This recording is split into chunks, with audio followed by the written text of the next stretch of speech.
This is the former residence of my grandmother, Edna Deweese. It was also my home until I was 6 years old. It wasn't until that time that I interacted with people besides her for any significant span of time, and it wouldn't be until years later that I learned how to speak properly.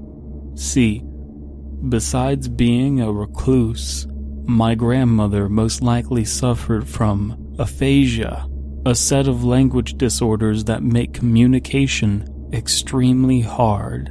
I struggled to understand speech because I had no one to talk to besides her. While she used real words most of the time, they were detached from any real meaning. If you wonder what it's like to be a dog among humans, I lived it. I was taken into the care of my foster parents when my neighbors heard the screams of my grandmother one night. When the police arrived, she was fully clothed in the bathtub with a broken hunting rifle in her hands. She took frantic swings at one of the officers with the slim end of the rifle. An indescribable expression of fear plastered across her face. When my speech skills were good enough to communicate in a manner most kindergarteners do, I was entered into therapy that did little to help my developmental and psychological problems. Most of my memories aren't traumatic, although many are traumatic. What I've dealt with in therapist chairs, restless dreams, and detailed journals are unexplainable memories of my grandmother's erratic actions. For instance, taking a heart-shaped box of chocolates and placing them around me in a circle when I was playing on the linoleum kitchen floor with Hot Wheels. She had a smile on her face the whole time and would laugh when I reached for one of the chocolates, only to redirect my hand back to the toy car again, or making tick marks on a pad of paper while closely listening to static on a busted antique radio in the living room. There was a TV as well, but there was no cable or VHS player. On more than one occasion, she'd pick daisies from the backyard and boil them in a big steel pot along with other household cleaners, like bleach, I think. She put some other things into the pot, but I struggle to remember even one more of the ingredients she added. When she was done, she put it on the back porch to cool off. The smell made my head hurt. It was like the smell of mothballs. Some of the darker memories include her sitting motionless in her brown recliner for hours on end, doing nothing and saying nothing, reacting to nothing. It drove me mad when I was hungry, but she would normally feed me just fine. She would sometimes chase me through the house at night.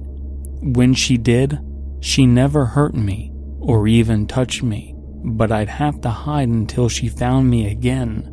Then I'd run to another part of the house while she worked her way towards me again.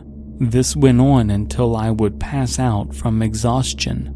The next day, she'd be normal, but I would be afraid.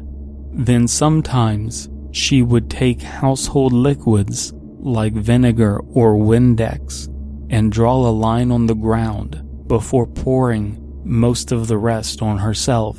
Her hair was gross, and she hardly ever cleaned herself, or me for that matter, but she would yell like a possessed demon if I crossed the line. This lasted long periods of time, and she'd stay mad at me for a while, but she would allow me to eat so long as I respected the lines she made.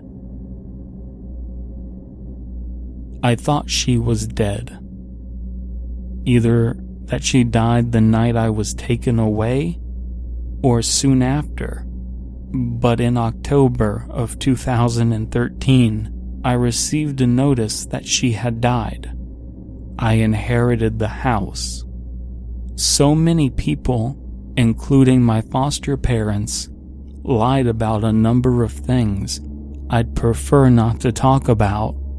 My first thought was to sell the house and never visit it once. But curiosity prevailed.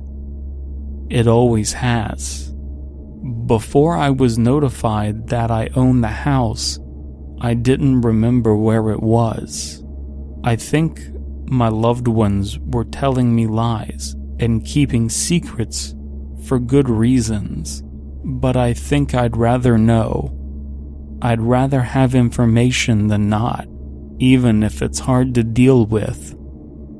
I've already dealt with a lot after all. Amidst the flood of memories, I found these markings indicating the height of children named Jay, Ty, and Sam. These weren't here when I was here. None of those names sound familiar. No one I've talked to knows anything about these names.